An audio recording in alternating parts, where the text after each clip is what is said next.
একটা দরিদ্র ছেলে লেখাপড়ার খরচ জোগাতে মানুষের দ্বারে দ্বারে গিয়ে হকারি করত।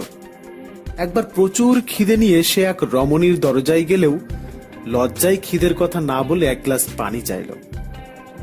রমণী বুঝতে পেরে তার জন্য এক গ্লাস পানির বদলে এক গ্লাস দুধ নিয়ে এলো। ছেলেটা তার দাম দিতে চাইলে রমণী তা নিতে অসম্মতি জানালেন।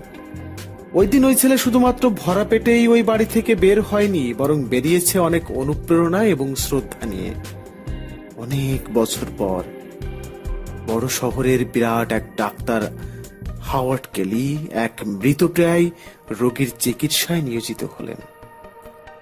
রোগীর গ্রামের নাম শুনে তিনি তার শৈশবে সেই গ্রামের এক রমণীর থেকে পাওয়া অসীম স্নেহের কথা স্মরণ করে আবেগে আপ্লুত হয়ে গেলেন এবং সাথে সাথে